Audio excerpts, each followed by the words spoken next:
Sat up there and said, if you meet a woman, you entice her, you have sex with her, you supposed to make her your wife.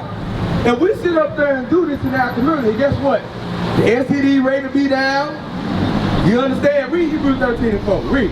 The book of Hebrews, chapter 13, verse 4. Bring it out. Marriage is honorable. God said marriage is honorable. But we were told in our community that marriage wasn't honorable. And right now, one of the biggest people that's going, it ain't men, the biggest people that's going against marriage, it's women that's going against marriage. That's right. The feminist movement has destroyed the black woman. Simple as that. And the reason why it is first and foremost, a lot of black women mad at black men because the poor choices and men that they chose in their life. It don't got nothing to do with the whole race of black men. Oh, men ain't shit. No. The black men that you chose to lay down with, that you chose to give your body to, that you chose to have a baby with, that nigga wasn't shit. Not all of us. Because the majority of these black men that I'm out here with now, they married. That's because you chose to lay down with a nigga, let him nut in you, not marry you, not take the responsibility. You got to take accountability for what you did. Right. It don't got nothing to do with us black. How many of y'all black men out here married? What do you marry black men at? What do you marry black men that take care of their kids and their home with their family? Right here. You know what I'm saying? So look. It ain't the race of black, it ain't black men that doing nothing to black men. Read what you got. Marriage is honorable in all. So the Bible say, listen to this before you go, bro. The scripture say marriage is honorable in all, read. And the bed undefiled. He said the bed undefiled, read. But whoremongers and adulterers, God will judge. He said whoremongers and adulterers, God is judge. You know what a whoremonger is? A whoremonger is a brother that like to go from woman to woman to woman to woman to woman. He said God gonna judge you. What type of judgment you think will come upon a brother that sleep around with different women? What club was that at? Admit that a lot of people don't even realize they. I've called her. She hasn't responded. I've called her more than a few times. With the Zulu Nation, I'm like, what the hell is this? I know nobody know what I'm talking about. You'll leave me on the island by myself. I don't know what the hell Bishop's talking about. That's what y'all do. Then after class, yeah, I knew what you were talking about. I just don't want to be caught out there. The hell is this? Get on my damn nerves. So read that again, 31. Think of something. Goddamn STD. God love it, man. Hell no, God don't love it. All right, give me that read. That's right. All right, look, I'm going to tell you, I want to read this. Get 2nd and 654. All right, we're going to read this. First, before we get there, go to Romans 9 and 13. Then we're going to get 2nd and 654. And after you hear this, you tell me if you think God love everybody. See, the Christian church has destroyed us. Everything these pastors teaching in Christian churches now is everything that we learned in slavery. Remember in slavery what they did for about 300-400 years. They restricted us from doing what? Read and write. They restricted us from reading. They would not let us pick up the Holy Bible. And then the ones that knew how to read, you know what they gave them? They gave them something called the slave Bible. And within the slave Bible, it's only consisted of 27 books. They took out all the rest of the books after the Bible. They gave them slaves that knew how to read 27 books, and he used those 27 books to justify slavery. They took everything out that talked about salvation, vengeance upon your enemies.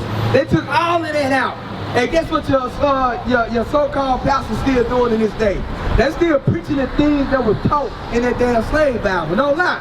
Read the book of Romans, chapter 9, and verse 13. As it is written, Jacob have I loved. So God said, Jacob have you loved, read. But Esau have I hated. It said, but Esau have I hated. Do God hate? Yeah. He said, I love Jacob, I hate Esau. Now listen to this, read. What shall we say then? So it said, what shall we say then? Because God hate. Read. Is there unrighteousness with God? Is it unrighteous with God because God want to hate somebody? He created the creation. He can do whatever he want to do. We can't say it's not right that God loved Jacob and he hated Esau. Read on. God forbid. It said God forbid, read. For he said to Moses, I will have mercy on whom I will have mercy. So now, Paul is explaining that God said to Moses, look, I'm going to have mercy on who I want to have mercy on, read. I I will have compassion on whom I will have compassion. The Lord can be merciful and compassionate to whoever he want to be merciful and compassionate to. He can love one, he can hate one. Read on. So then, it is not of him that willeth, nor of him that runneth, but of God that shows mercy. Read. For the scripture saith unto Pharaoh, even for this same purpose have I raised thee up. All right, go. Just give me 2 Andrew 16:54, because I was gonna go over. Do not the potter have power over the clay? You know, a potter is somebody that makes vessels. He can make one vessel to honor. He can make one vessel to dishonor. Read on. The book of 2 Ezra, chapter 6, verse 54. And after this, Adam, also whom thou madest Lord of all thy creatures, of him come we all. So all of us come from Adam, read. And the people also whom thou hast chosen. And it's saying the people also whom thou hast chosen. So everybody comes from Adam. But then God chose one special people that come from Adam. Read on. All these have I spoken before thee, O Lord. He said, all these have I spoken before thee, O Lord. Read. Because thou madest the world for our sake. Who was the world created for, bruh? Who was the world created for?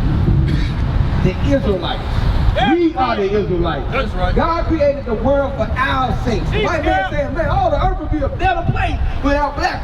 If we go, the earth go. That's right. Listen to me. If black people go, the earth go. Everybody go. God created the world just for you. This is in the Bible. They ain't gonna read this in the Christian church.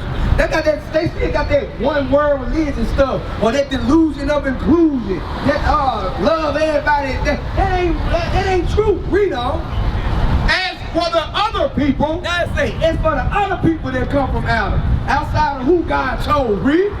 which also come from Adam, thou hast said that they are nothing. God said they ain't nothing. Everybody else on the planet Earth that ain't Israelite, God said they ain't nothing to him. They ain't gonna never read that in the Christian church. Right. God said he loves you and only you. Right. But then we go out here and we talk to young black men and talk like this, they're like, oh, they just full of hate. They just full of hate. When you ain't set up to our people, a lot of us here, we full of rage. But you let me tell them how people try to love everybody but they damn own. We be full of hate for one another, but we full of hate for the damn white man. You ain't full of hate for the Chinese. You ain't full of hate for the Arabs.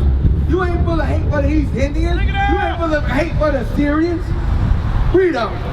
Thou hast said that they are nothing. God said everybody else that come from Adam outside of the nation of Israel, these people right here on this side, the so-called American blacks, the West Indian blacks, the Haitians, the Puerto Ricans, the Cubans, the Dominicans, and on down. God said, look, I love them, and everybody else ain't nothing to me. Right. But like what? Read. But be like unto spittle. It said, but be like unto spit. You care about spit when you care about that spit? Hell no, you don't give a damn about it. You can care less. If you spit out of your mouth, you don't give a damn what happened to it. You don't care about it. God said, read that again. But be like unto spittle, and has likened the abundance of them unto a drop that falleth from a vessel. He said, look, and like in the abundance of them, all of them like a drop that falls from a vessel. That's what God said. He said they're like a drop. If a drop falls from a vessel, bro, if you drop a drop of water, you give a damn about that drop of water? You don't care. You don't care what happened to it. None of that. God don't give a damn about these other nations, bro. That's the truth. This ain't hate, and this ain't racism. Quit letting these folks sit up there and try to tell black people, oh, you just being racist. Or, oh, them men up on the corner in the purple gold, they racist. Racism is an institution that's established to oppress another nation of people. That's right. What institution do we got to oppress the white man? What institution that we got set up to oppress the East Indians or the Chinese when they come here? Hey, I got an answer. Yes, sir. You got an answer, of course. But ourselves. You said what? Love but ourselves.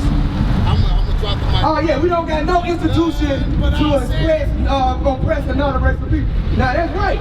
We do oppress one another. No, what you saying, he's right. Give me that real quick in Isaiah 3:12. No, you're right. We do oppress each other. But you know why we oppress each other though? first and foremost, we don't know who we are. We don't know who we are as a nation of people. Our houses have been broken. We are the product of systemic racism, That's bruh. right. Everything that has happened to us, it ain't just happening out of nowhere. Everything is set up by design. For real though, these low-income houses that set up in the community and back to us, that's set up by design. Sit up there, hold on, listen to me. Does y'all know why it's important for black men to own the business in their community?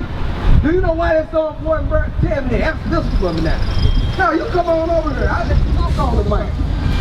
What? Now, look, hold on. This is work. Look, listen. All right. Why is it so important for black men on business? Come on over the mic. I got it. And prosper from ourselves, abundantly from anybody else who got us locked down from their religion or anything equity. Now, you correct. You see these young black men right here? How old y'all is? 13. You 13, how old you is? You 12. Now look, I'm gonna ask you something. When you turn 16, you old enough to work. Who would you rather sit up there and go to and ask for a job? Now this ain't racism or being racist. Would you rather come to brothers that look just like us, that look just like you, and ask them for a job and work? Would you feel comfortable doing that, asking for brothers that look just like you for a job, or going to the so-called white man asking them for a job? Who would you feel more comfortable doing? Who? You hear what these young black men saying? This is one of the reasons why it's so important for black men to own the businesses in their community. That's all I. What is a nation? Nation is family. Nation is community. Nation is men leading by example. Nation is women's support. Nation is children with role models. Nation is unity. Nation is you. It's nation time.